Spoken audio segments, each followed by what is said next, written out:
মেয়ে জামা আশ্রয় পরে থাকা মানে কি? কুত্তা শিয়ালের মতো থাকা। আমি মেয়ের জামা আশ্রয় থাকতে চাই না। আমি আমার মতো করে বাঁচতে চাই, কারণ আমার মেয়ের সংসার আমি ভাঙতে চাই না। আমার মেয়ের ঘরে অনেক অশান্তি। আমার জন্য আমার মেয়ের অশান্তি হোক আমি চাই না। আপনি দেশের সরকার হয়েছে, আপনি এই জিনিসটা তদন্ত করবে, করে আপনার মা আমাকে যেগুলো দিছে ওই ভালোবেসে আপনি আমাকে দিবেন, এগুলো ফিরিয়ে দিবেন। যতদূর পারবেন আপনি আমাকে দেওয়ার চেষ্টা করবেন। কিসের জন্য? আপনার মৃত মা, যে মা দুনিয়া ছেড়ে চলে গেছে, সেই মায়ের দেওয়া অবদান আমার কাছে। আপনি আপনার মার জানাজার সময় বলছিলেন যে আমার মার কাছে যদি কেউ কিছু পায় আমার সাথে যেন যোগাযোগ করে। আমি আপনার মায়ের জানাজার সময় ছিলাম, আপনি মাইকে বলছে। এই জন্য আপনার গুলশান অফিসে, পল্টন অফিসে এবং প্রধানমন্ত্রী কার্যালয়তে আমি চিঠি দিচ্ছি, আমি কোনো উত্তর পাইনি। না পাওয়ার সূত্রে আমি এই প্রেস ক্লাবে দাঁড়াইছি খালি আপনার সামনে একটু ইয়া করার জন্য, যে আপনি আমাকে এই ব্যাপারগুলো দেখে আপনি যদি আমাকে কিছু দিতে দয়া করে তাহলে আমার ভালো হতো। 2005 সালে বেগম খালেদা জিয়া আমার একটা নিউজ দেখছিল। সেই নিউজটা হলো, আমি 2005 সালে পেটের খিদার অভাবে এবং কি আমার সন্তান বাঁচাইতে আমি একটা চোখ বিক্রি বিজ্ঞাপন দিয়েছিলাম। ওই বিজ্ঞাপন দেওয়ার পরে মানব জমিন থেকে আমার সাক্ষাৎ নেয়, বিবিসি বাংলা চ্যানেল থেকে আমার সাক্ষাৎ নেয়, নিয়ে পেপারে প্রচার করে। ওগুলো বেগম খালেদা জিয়ার নজরে পড়ে। নজরে পড়া অবস্থায় বেগম খালেদা জিয়া তার লোকজন দিয়ে আমার খোঁজ খবর করে যে আমি কি আদৌ কি অভাবী নাকি। খোঁজ খবর করে পরে বেগম খালেদা জিয়া আমার তার প্রধানমন্ত্রী কার্যালয়তে ডেকে নেয়, নিয়ে আমাকে জিজ্ঞেস করে যে মা তুমি চোখ বিক্রি করতে চাও কেন? তখন বললাম যে ছোটবেলা বাবা মা মারা গেছে, যে ছেলের সাথে সংসার করছি সেও ফেলায় দিয়ে চলে গেছে, আমি কি করব, আমার তো কেউ নেই, ভাই বোন থেকেও নেই। এই জন্য আমি আমার সন্তানিক বাঁচানোর জন্য আমি এই কাজটা করতে চাই। তখন বলছে যে তোমাকে চোখ বিক্রি করতে হবে না, তোমাকে একটা আবাসিক বাড়ি এবং কি নগদ অর্থ তোমাকে দিচ্ছি যেন তুমি করে খেতে পারো, আমি তোমার এলাকায় দিব। সকল আমি ম্যাডাম আমাকে কাপড় দিল, মেয়েজিলে দুধ, চিনি, বিস্কুটের টিন দিল, অনেক কিছু দিল।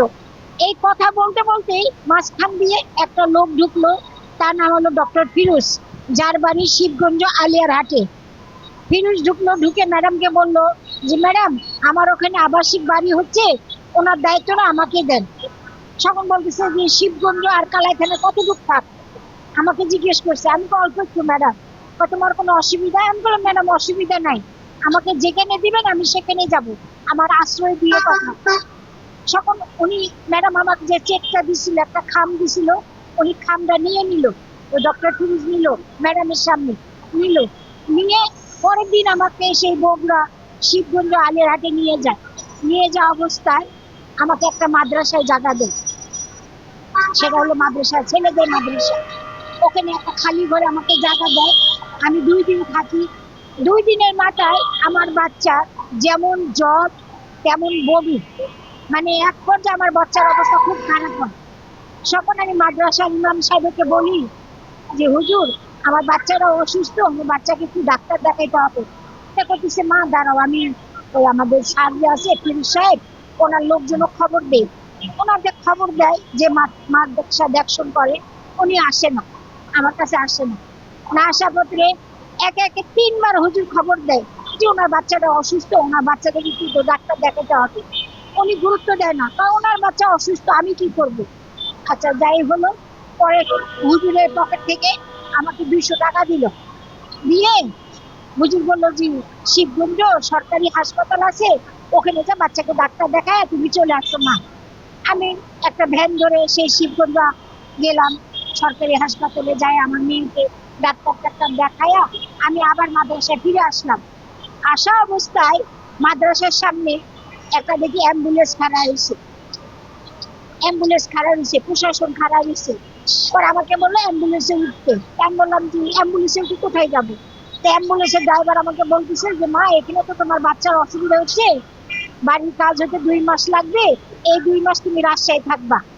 তা আমি বললাম যে রাজশাহী এত দূর, বা অসুবিধা নেই, ওখানে তুমি ভালো করে থাকবা, ভালো পরিবেশে থাকবা। বললাম যে ঠিক আছে, আমার অসুবিধা নেই। এই ম্যাডাম যে প্রধানমন্ত্রীর কার্যালয় থেকে আমাকে শাড়ি, বিস্কুট, চাল ডাল অনেক কিছু দিছে, সেগুলো আমার গাড়িতে উঠায় দিল, এক ছেলেদের উঠায় দিল, দিয়ে দেওয়ার পরে আমাকে রাজশাহী নিয়ে গেল। ওটা কোনো বাসা না, ওটা হলো রাজশাহী সেফ হোম, বন্দিশালা।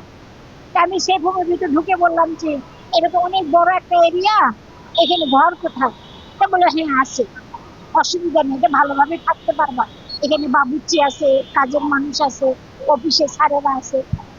তা আমাকে ভিতরে নিয়ে গেল, আমার জিনিসপাতি সহকারে ভিতরে নিয়ে গেল।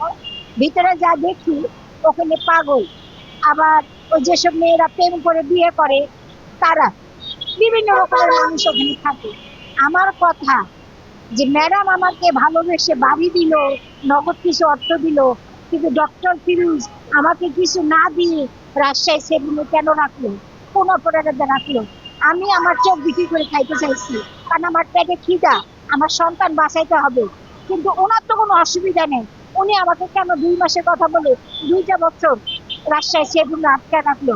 তাই আমি তারেক জিয়া স্যার এখন ক্ষমতায় আসছে, আমি তারেক জিয়া স্যারের কাছে বলতে চাই যে স্যার, আপনি সরকার হয়েছেন এখন, আপনি আমার এলাকার ছেলে, আপনি যে এলাকার ছেলে আমি ওই এলাকার মেয়ে, আপনি আমার ব্যাপারটা তদন্ত করবেন, করে আপনি আমাকে, এখন বাড়িও লাগবে না বা লাখ লাখ টাকাও লাগবে না, কারণ আমি একটা শ্বাসকষ্ট রোগী, বেশি হাঁটাচলা করতে পারি না, এক পাও হাঁটলে 2 পাও হাঁটতে পারি না। আপনি আমার ব্যাপারটা তদন্ত করেন, করে আপনি আমাকে যা দিবেন এই বৃদ্ধ বয়সে, যাতে আমি যেন একটা কিছু করে খেতে পারি, কারণ মেয়ে জামার আসলে পড়ে থাকি।